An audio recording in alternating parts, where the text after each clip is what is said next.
It's early March, so we're going to start up our pepper and tomato seeds because they take at least 8 or more weeks to get going.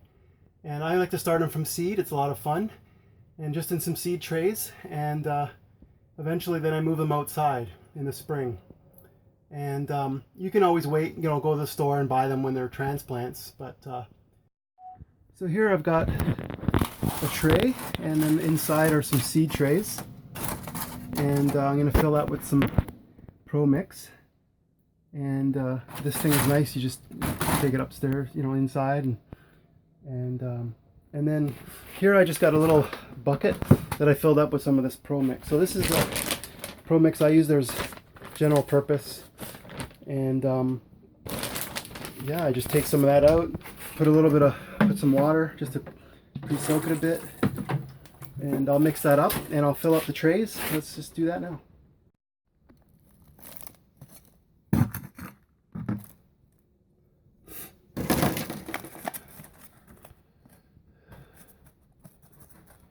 Back that down a bit, and then some more.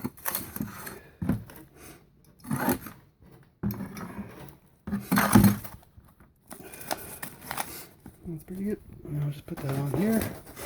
So here is 18. That's going to be for the peppers because I need 16. And then there's 12 here. I'm going to use 10 or so for the tomatoes. I'm going to do red bell pepper. So last year I did green, and they were awesome. But I thought I would try red bell peppers this time because they're sweeter. And I left the green ones as long as I could go, and they started to turn a little bit black, but like darker, but they never really turned red. So I'm gonna try the red ones. And I've got a square foot garden, so I'm gonna do 4x4. They're 4x4 beds, 4 feet each, and that gives you 16 individual squares, 1 foot each, and that was pretty good spacing apart. Now they say 18 inches, but it's pretty close together. But 1 foot apart was all right. Tomatoes, on the other hand, I had them 1 foot apart, and they were way too close. These are called Scotia tomatoes, but it seemed like the ones I got were like beefsteak. It didn't seem to match this smooth spherical shape. They were a little bit rough, but they were amazing.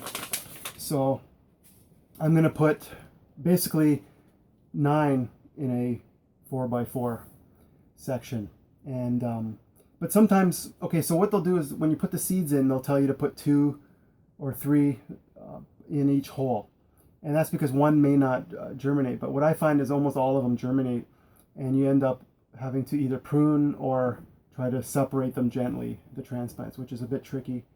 I don't like to waste seeds that much. So what you can also do, if you want 12, is you can plant a few extra in separate cells, and then you can pick the best ones. Or if certain ones don't grow, you'll be down to. So if you wanted to do 12, you could try 16 and take the best 12, or maybe some of them won't even germinate, so you'll end up with 12 anyways. So there's different ways to do it, but I don't really like. Sometimes it's hard to avoid because the seeds are so small. It's hard to really get one in every hole, but I try my best now. I'm trying to use one seed, and I just found that the germination rate these days is pretty amazing. So I try not to waste too many seeds. And when I did separate seedlings, they can get damaged really easily, and it didn't work great for me. So pruning, like just cutting one, is a lot easier, where the other one can just stay right in place without having to pull it up out of the ground. So just a little tip that I've been finding.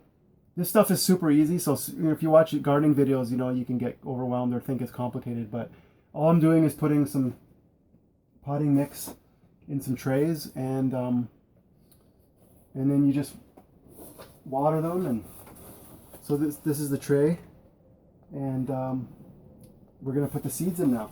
So let's check that out.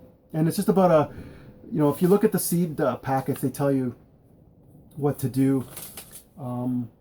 Like in the case of the peppers, it says seed depth a 1/4 inch. So 1/4 inch, 1/2 inch is usually fine. This one says 1/4 inch of soil, so it's very close to the surface. So you can you can sometimes put them down, put them on the top of the soil and just top it up with a bit of soil if you want as well.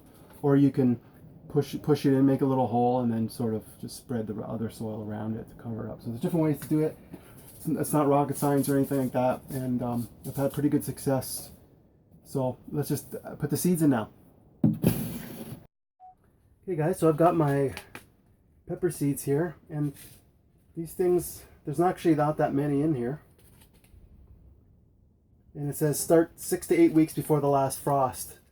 And this is early March right now, and it's about time.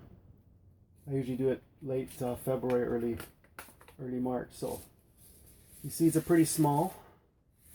You have to be a little bit careful. So I like to put one just in the center of each cell. Just put it down, and it just is a 1/4 inch soil, so you barely need to cover it. And some people put 2 or 3 in each hole, and then hope that one germinates. But I'm going to do a few extra cells here, so that if I pick the best ones, or if certain ones don't germinate. It's really simple. It's just a 1/4 inch soil. So you just put it on top, push it down with your finger, and just cover a bit. I've already packed the soil down a little bit. And the soil was pre-moistened a little, as I mentioned. And I'll probably water the trays from underneath as well, rather than pour the water down on top. But I usually sometimes I use a spray mix, a sprayer, like a mister type thing, and it doesn't put a lot of pressure on the soil, like a squirt bottle type thing. So yeah, it's pretty straightforward. I'm outside right now in the greenhouse, but I'm just gonna take this inside and eventually put it under grow lights once they germinate. So I'm also gonna spritz these a bit extra inside as well. So there is 12. Now I'm gonna have 16, and there's actually 18 cells, so I might be cutting it a bit close, but I had a ton of peppers last year, so it's not too big a deal if you get 15 instead of 16. Oops, there's 2 there. So that's it. Just put it on top, cover it with a bit of soil. You can also, so I actually have probably enough seeds for next year as well.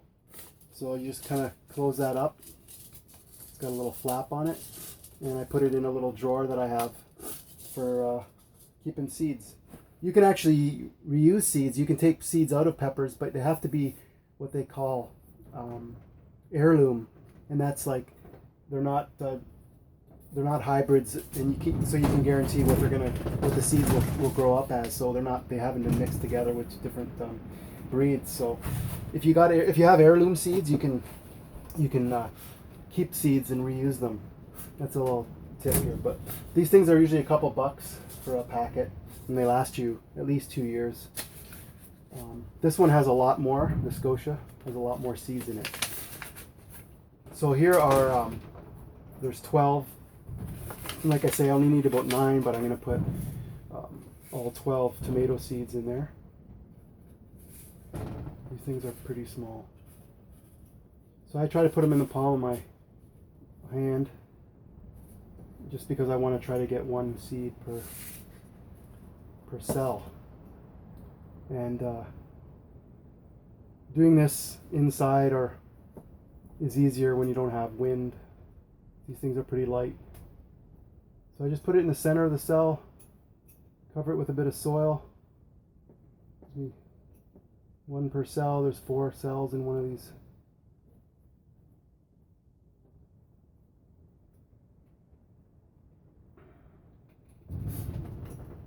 If you get 2, sometimes it's not a big deal. You might notice that 2 seedlings come up. And for me, the best way is to just cut 1, because I don't want them competing and they're too close together. And trying to separate them and pull them out of the soil and put one back, and or separately planting them again is not my favorite thing to do.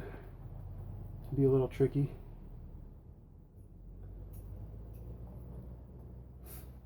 But yeah, you're just putting seed in the ground a 1/4 inch below the surface and watering this thing, and that's really it. I use my own compost. It's very simple.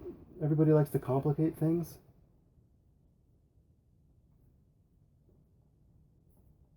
All sorts of nutrients people want to do. So I believe that's pretty much it. I've got a ton of these seeds still.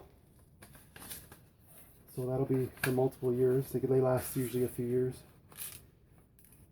So you can see here there's quite a bit of seed still. So that's it. This is my tray. I'm going to take it inside and probably spritz it with a bit of water and wait expectantly for it to germinate so I can put the grow lights going and get these things going. So had some amazing tomatoes and peppers last year.